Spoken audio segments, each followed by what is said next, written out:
Brace yourself. Gonna blast up anytime now. Collect yourself. Things will never be the same in this sad, sad world.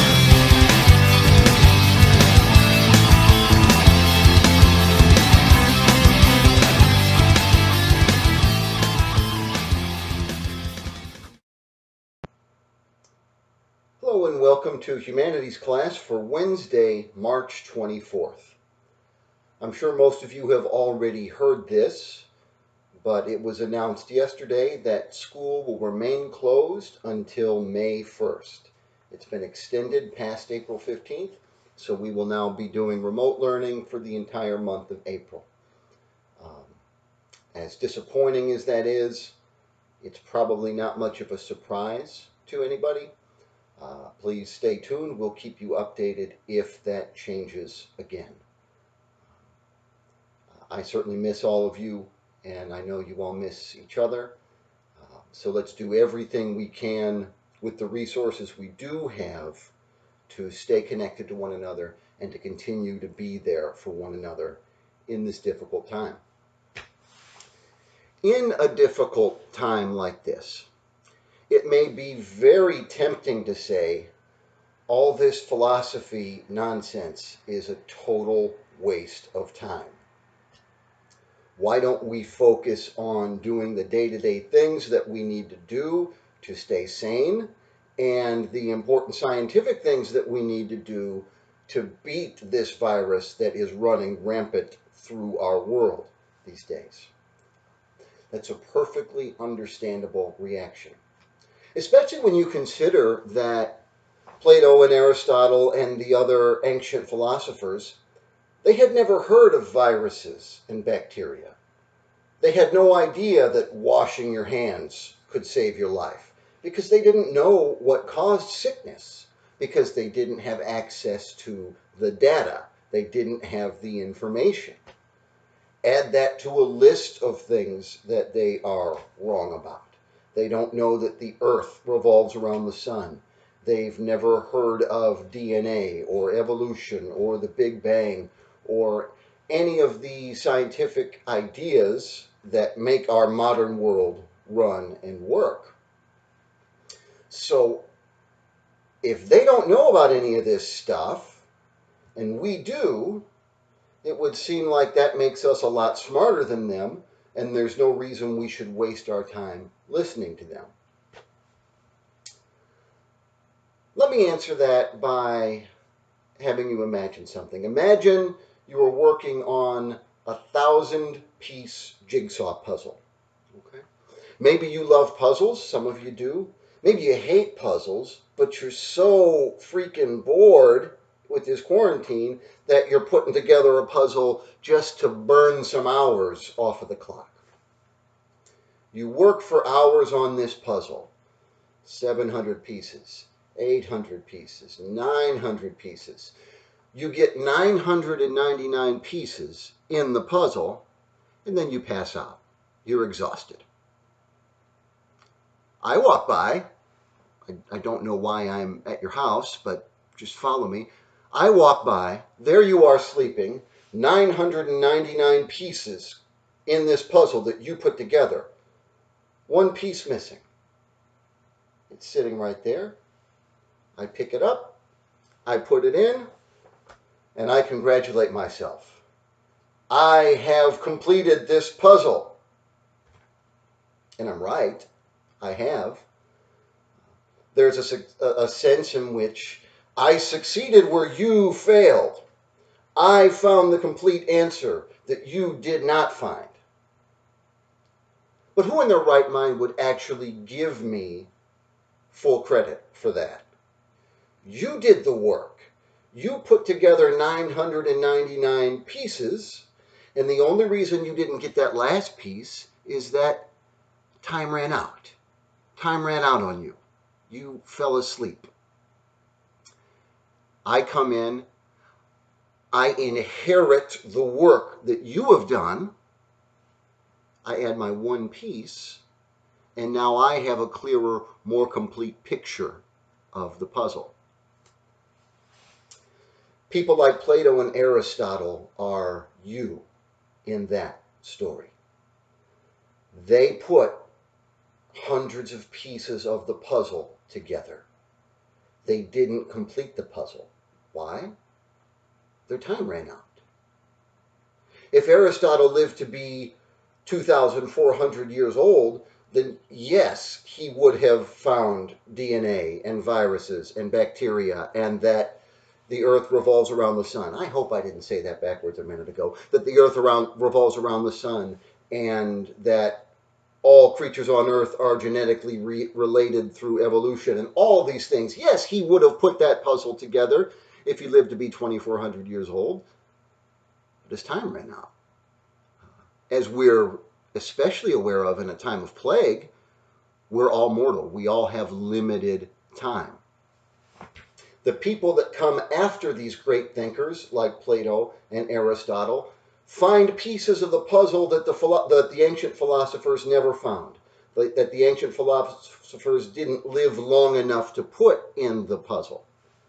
But those ancient philosophers are the ones who laid the ground for this modern world, who gave us the picture for us to fill in the blanks. All right? And in so doing, they teach us how to think. We said several times that what they think is usually not nearly as important as how they think. That's why we spend our time looking at these philosophers, studying philosophy, learning how to think so that we can face the challenges of today that they didn't have to face, so that we can find answers that they couldn't find. But it's only thanks to the work that they did. That's why philosophy matters today. And now look, this coronavirus raises some pretty sticky and uncomfortable questions for us. What do we do if there are more sick people than there are medical resources to take care of them? What if there aren't enough hospital beds? What if there aren't enough ventilators? Who gets one? Whose life is more valuable than others' lives? That's a philosophy question. You better hope that the people making decisions about those questions have spent some time with Plato and Aristotle so that they know how to think. Plato and Aristotle can't answer the question for them. They can't tell them what to think, but they train us how to think. It's a philosophical question. A church pastor says, no, instead of social distancing, I'm going to gather as many people as I can into my congregation, and we're going to pray to end this virus. That's not what most churches are doing in synagogues and mosques. The vast majority are following the social distancing. But what about the one who's not? Is he making a wise decision? That's a philosophy question. What do we do when he makes that decision? Do we say he's exercising his constitutional right to freedom of religion and freedom of assembly, even though it may cost people their lives, so we can't touch him? Or do we say, no, he's violating the common good, he's endangering vulnerable people, so we lock him up and put him in jail? That's a philosophy question. The answer to that question will determine whether people live or die. Okay. Philosophy is not irrelevant. Philosophy is not a waste of time in a time like this. So let's do some philosophy. Let's do some philosophy with Sophie's World, chapter 11, the chapter on Aristotle. If you have a copy of the book or you've printed one out, and you want to go get it and read along with the video, you can go ahead and pause the video now and get your book.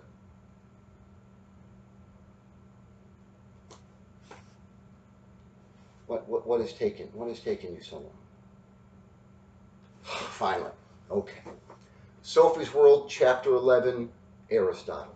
If you happen to have this version of the book, we are on page 104. Now, once we get into the philosophy part of the chapter, I will have the words on the screen to make life a little easier for you. The first, I'm going to blow your eardrums out with a cough to make life more difficult for you. Aristotle, a meticulous organizer who wanted to clarify our concepts.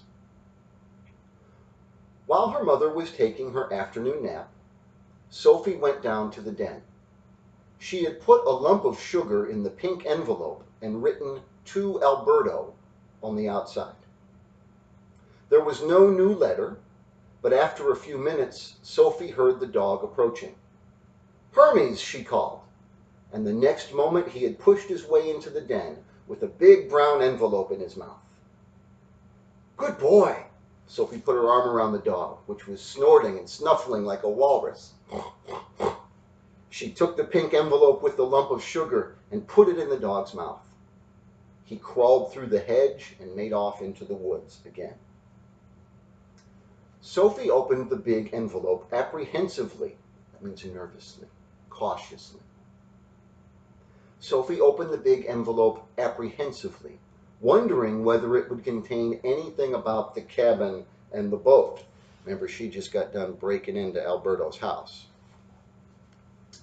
It contained the usual typed pages held together with a paperclip.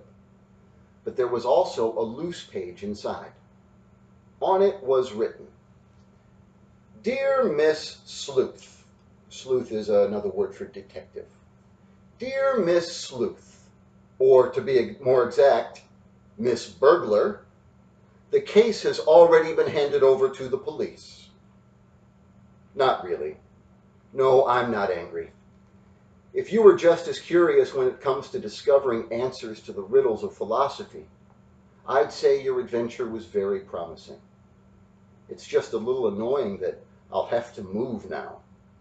Still, I have no one to blame but myself, I suppose. I might have known you were a person who would always want to get to the bottom of things. Greetings, Alberto. Sophie was relieved. So he was not angry after all. But why would he have to move? She took the papers and ran up to her room. It would be prudent, that means exercising good judgment, be a good choice. It would be prudent to be in the house when her mother woke up. Lying comfortably on her bed, she began to read about Aristotle. So now we begin the letter that is the lesson on Aristotle.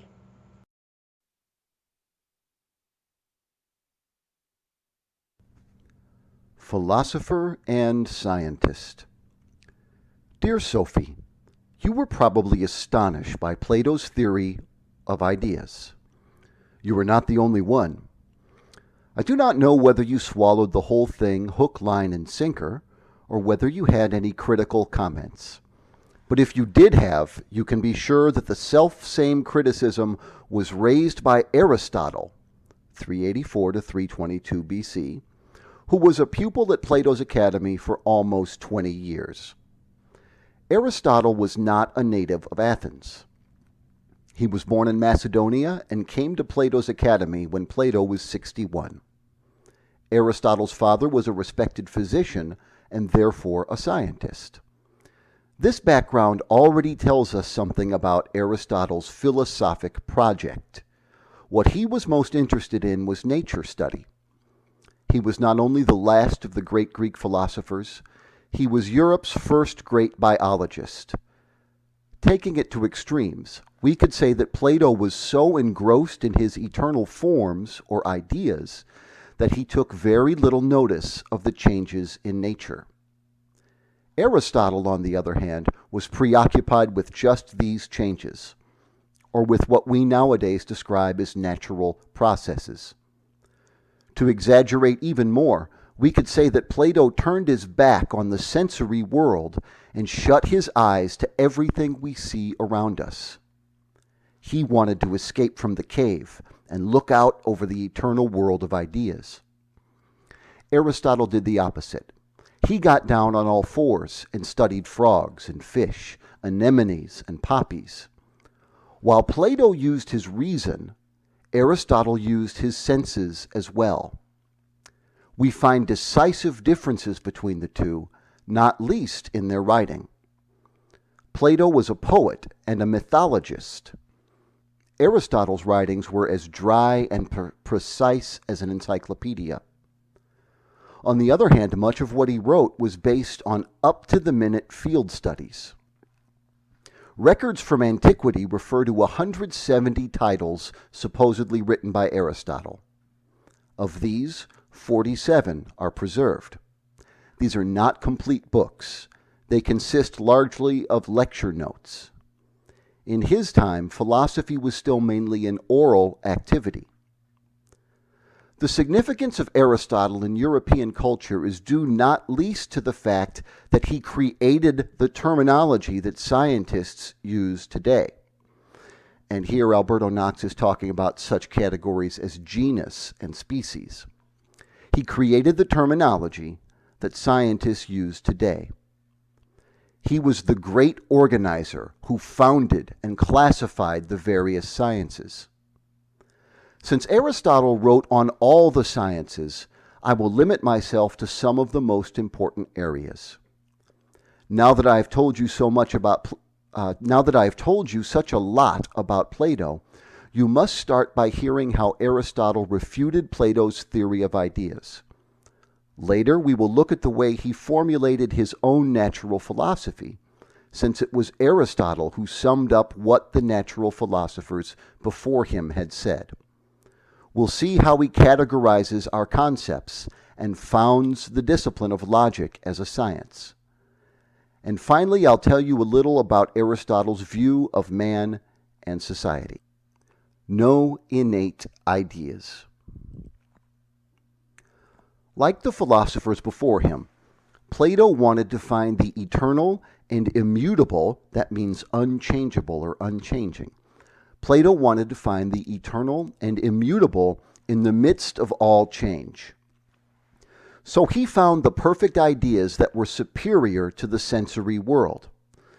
Plato furthermore held that ideas were more real than all the phenomena of nature. First came the idea horse, then came all the sensory world's horses trotting along like shadows on a cave wall. The idea chicken came before both the chicken and the egg. Aristotle thought Plato had turned the whole thing upside down.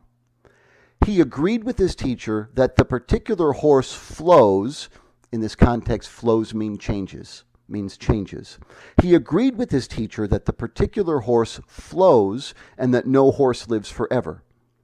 He also agreed that the actual form of the horse is eternal and immutable. But the idea horse was simply a concept that we humans had formed after seeing a certain number of horses.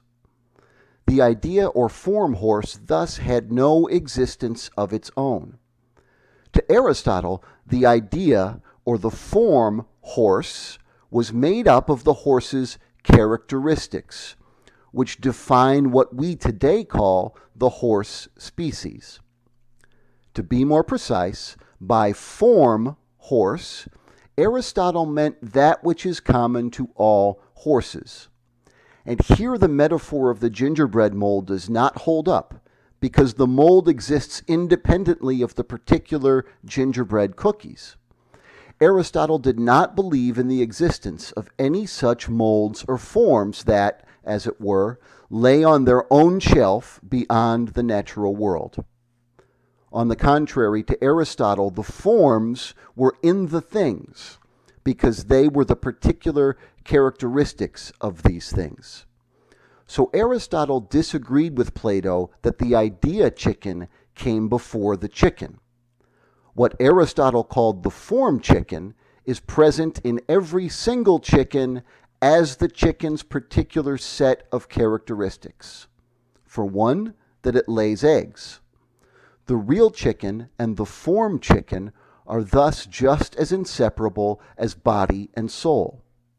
And that is really the essence of that is really the essence of Aristotle's criticism of Plato's theory of ideas.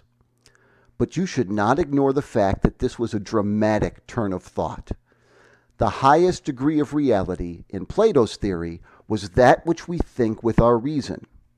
It was equally apparent to Aristotle that the highest degree of reality is that which we perceive with our senses.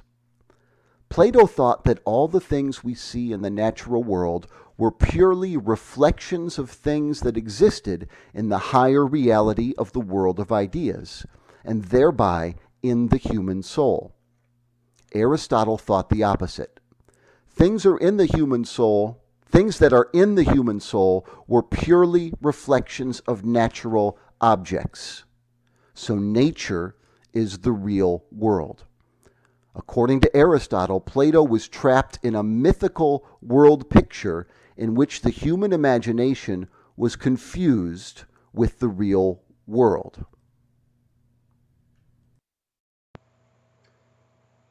Hey guys, I know this is some heavy sounding stuff.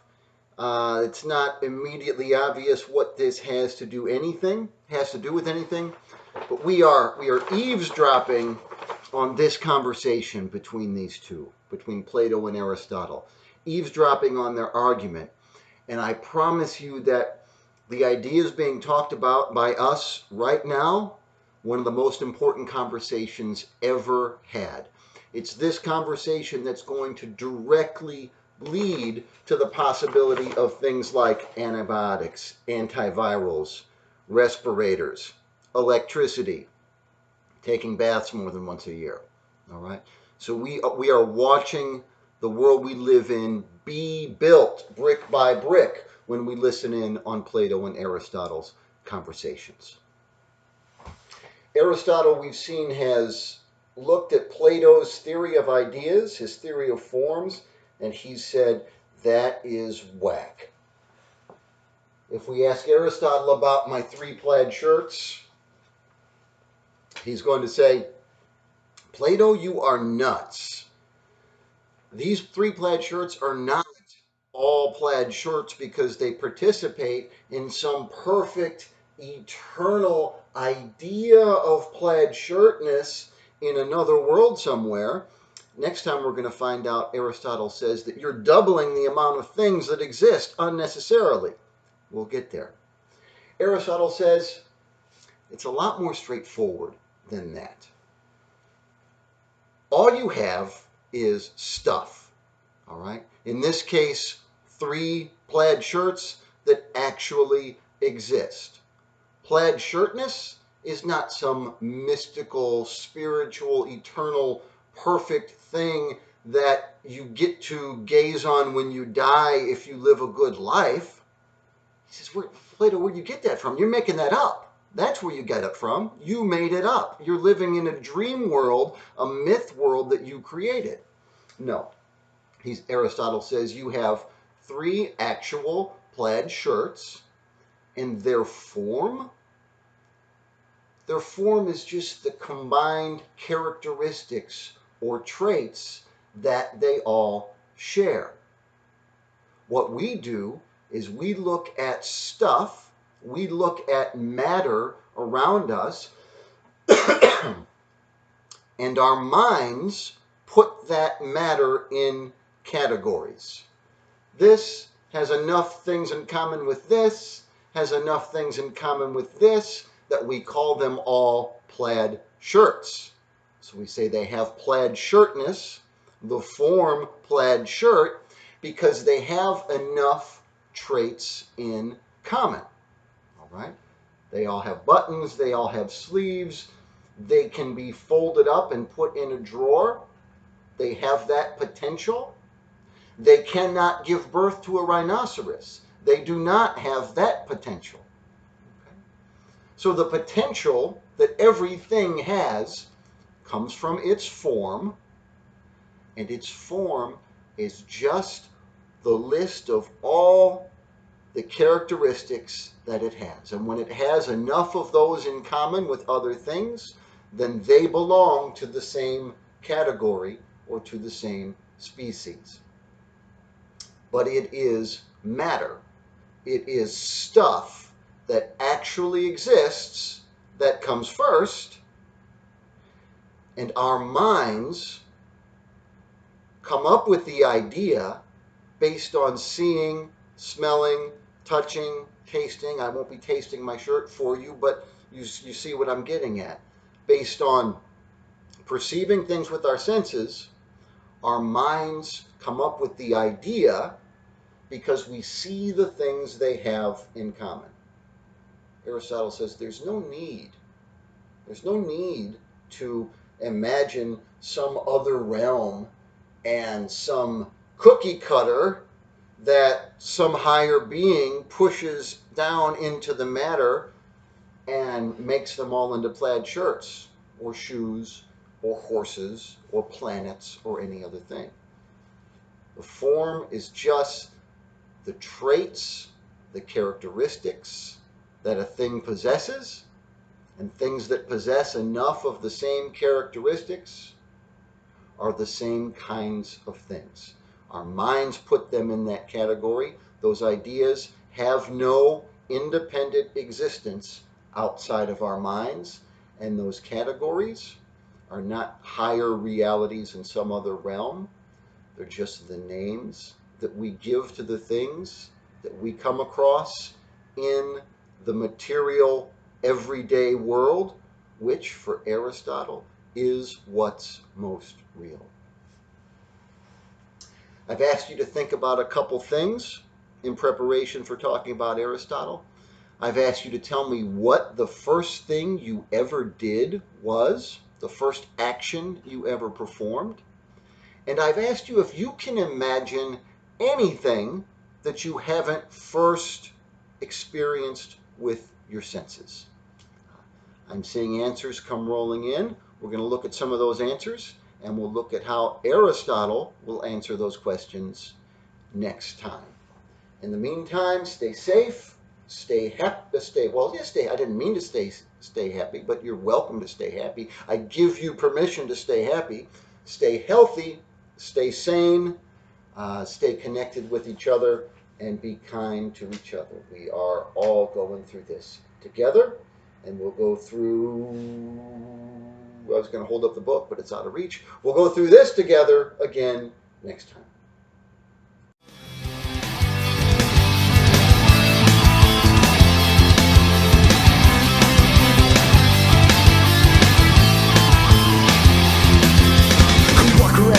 A bit, trying to make the pieces fit to a puzzle with a million missing pieces. What I'm feeling fine is when I discover that I'm afraid to blow my cover, and there's something very wrong with this. So slip back in your hole, or get back in your cave. If I'm going down, I'm taking someone with me.